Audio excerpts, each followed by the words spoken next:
Selamat berjumpa kembali adik-adik yang gemar belajar fisika bersama Pak Made. Mudah-mudahan Pak Made jumpa dalam keadaan sehat. Ayo semangat belajar fisika dalam rangka menyeraih cita-cita. Assalamualaikum warahmatullahi wabarakatuh. Salam sejahtera untuk kita semua. Om Swastiastu, Namo Buddhaya, salam kebajikan. Untuk pertemuan yang kedua mengenai listrik statis, saya lanjutkan sub pokok bahasan yaitu kuat, medan, dan flux listrik. Sebelumnya telah kita pelajari yaitu Coulomb, di mana Coulomb itu besarnya berbanding lurus dengan besar kedua muatan, tergantung dari jenis medium, berbanding terbalik dengan kuadrat jarak. Nah, mari kita lanjutkan yang masih berkaitan dengan gaya Coulomb. Selamat menyimak penjelasannya. Mari adik-adik kita lanjutkan pembicaraan kita, yaitu kuat medan listrik. Notasinya E besar, satuannya Newton per Coulomb. Mari kita definisikan dulu apa yang disebut dengan medan listrik. Kita lihat, medan listrik adalah ruang di sekitar suatu muatan listrik sumber, di mana muatan listrik lainnya dalam ruang itu akan mengalami gaya Coulomb atau gaya listrik. Lanjutkan, kuat medan listrik E di suatu titik didefinisikan sebagai gaya listrik statis yang bekerja pada muatan listrik uji yang diletakkan pada titik tersebut dibagi dengan besar muatan uji. Adik-adik lihat gambar yang pojok kanan atas, itu ada muatan Q yang menimbulkan medan listrik. Sedangkan ada muatan uji Q0 berada pada jarak R. Jadi, lihat lagi kiri bawah, sesuai dengan definisi bahwa kuat medan listrik E sama dengan F per Q0. Karena yang ditanyakan kuat medan pada muatan uji Q0. Nah, berdasarkan gaya Coulomb, gaya antara Q dan Q0 yaitu F sama dengan K Q kali Q0 per R kuadrat per Q0. Nah, coret Q0-nya, ketemulah bahwa kuat medan di suatu titik muatan uji K Q per R kuadrat. Jadi, bisa dilihat dari rumus yang ada, besar kuat medan di suatu titik tidak tergantung dari muatan di titik tersebut. Jadi, hanya tergantung dari muatan yang menimbulkan medan. Jadi, ada lihat Q sama dengan besar muatan satuan Coulomb, R jarak dalam meter, E besar kuat medan listrik satuan Newton per Coulomb. Ingat, kuat medan adalah besaran vektor. Jadi, nanti kalau beberapa muatan berarti menggunakan konsep vektor. Nanti kita simak penjelasan berikutnya. Selamat menyimak. Mari adik-adik kita lanjutkan untuk meningkatkan pemahaman tentang kuat medan listrik. Kita lihat ini dua muatan Q1 dan Q2 masing-masing besarnya 10 mikrocoulomb dan min 10 mikrocoulomb. Kedua muatan terpisah pada jarak 0,2 meter. Tentukan kuat medan listrik di tengah-tengah muatan tersebut. Jadi saya gambarkan yang kiri muatan positif, yang kanan muatan negatif.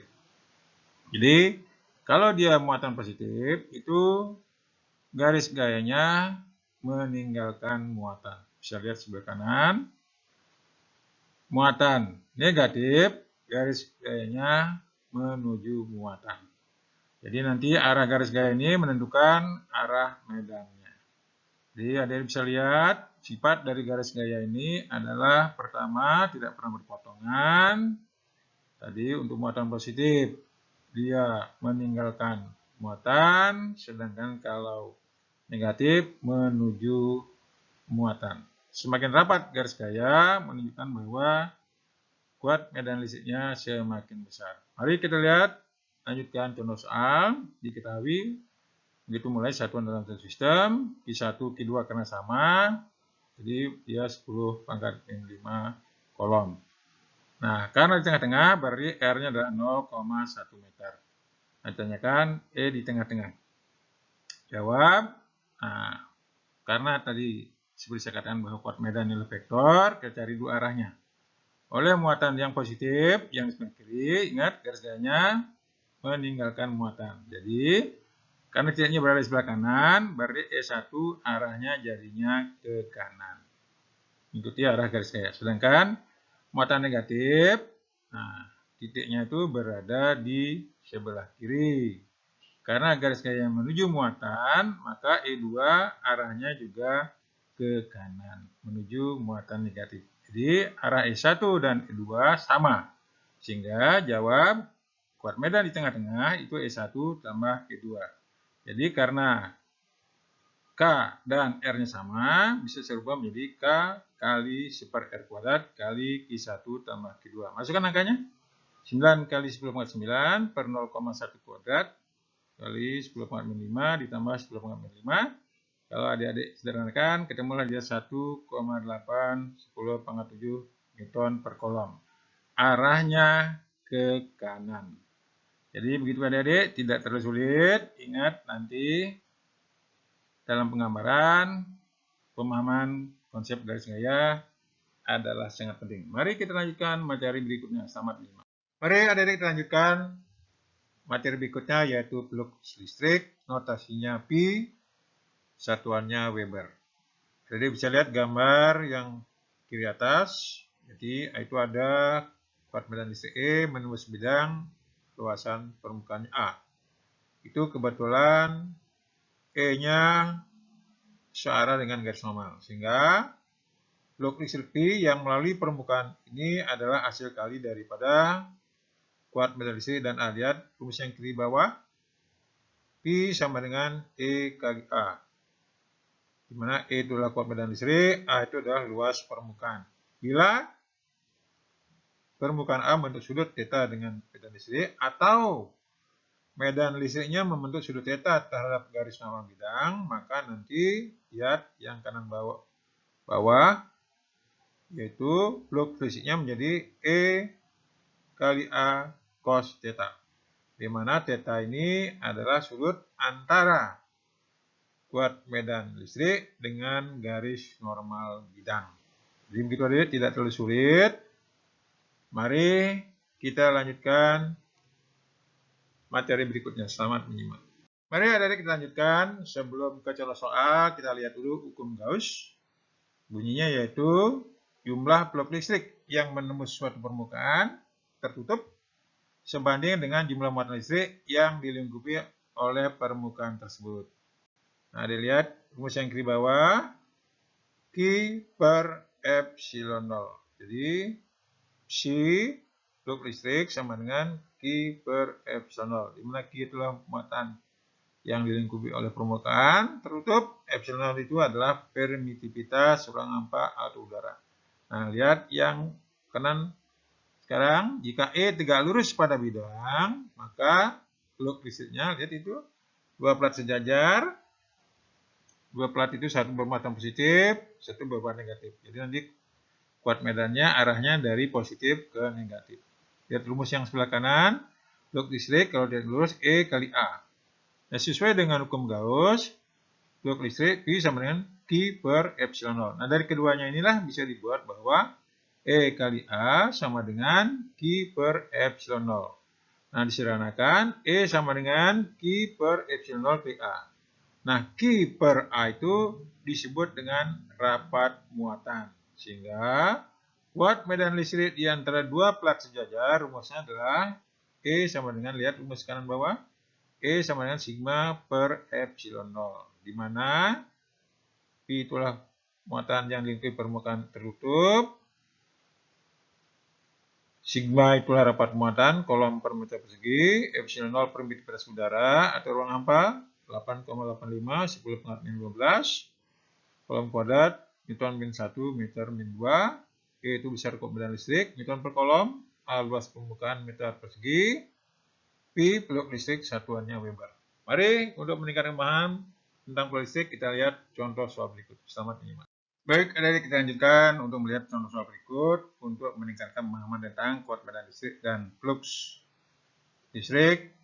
Kita lihat perhatikan gambar dua keping sejajar, luas tiap keping 5 cm persegi dan tiap keping diberi muatan 4,425 mikrocoulomb. Hitunglah A rapat muatan pada masing-masing keping, B kuat medan listrik di antara kedua keping, C flux listrik yang menembus bidang.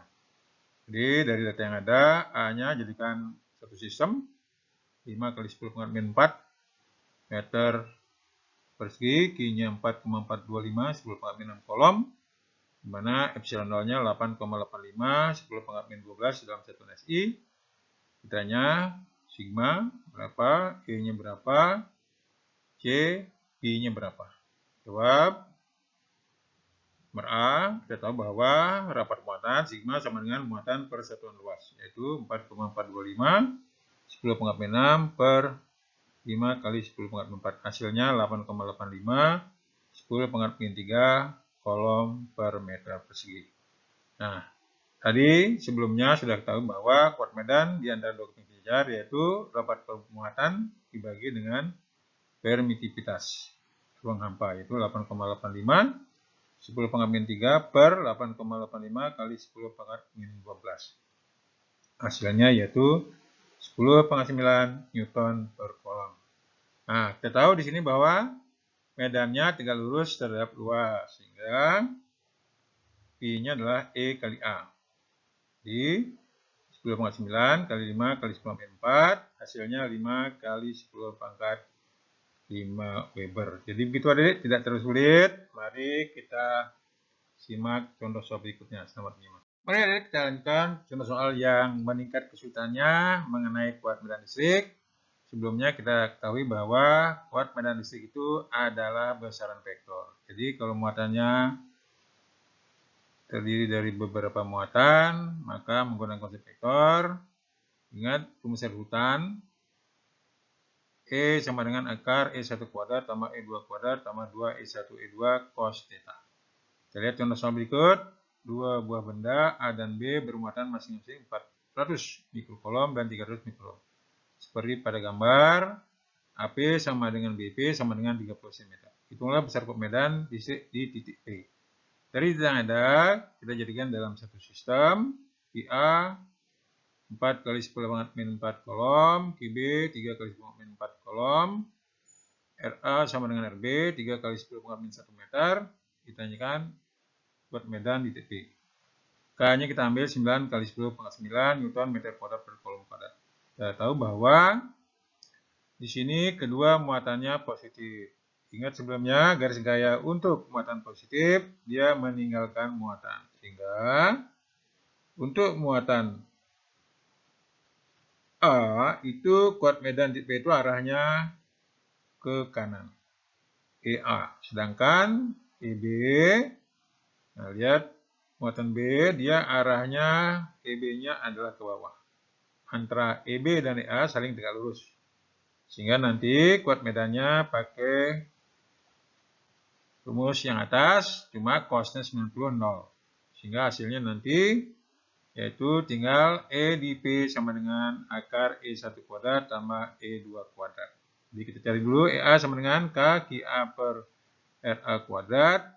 Itu 9 plus 9, 4, 10 pangkat 4 per 0,3 kuadrat. Hasilnya 4 kali 10 pangkat 7 Newton per kolom. Sedangkan EB, lihat kiri bawah, K QB per RB kuadrat sama dengan 9 kali 10 pangkat 9 kali 3 10 pangkat min 4 per 0,3 kuadrat sama dengan 3 kali 10 pangkat 7 Newton per kolom. Nah, karena sudutnya 90, maka kuat medan di P, EP sama dengan yang bawah akar 4 kali 10 pangkat 7 kuadrat ditambah 3 kali 10 pangkat 7 kuadrat. Hasilnya yaitu 25 kali 10 pangkat 14 atau diakarkan 5 kali 10 pangkat 7 Newton per kolom. Jadi begitu adik-adik, tidak terlalu sulit mengenai blok listrik dan kuat medan. Untuk meningkatkan kompetensi, silakan coba soal berikut. Jangan lupa komen dan subscribe. Sampai jumpa pada potensial listrik dan energi potensial listrik. Sampai jumpa.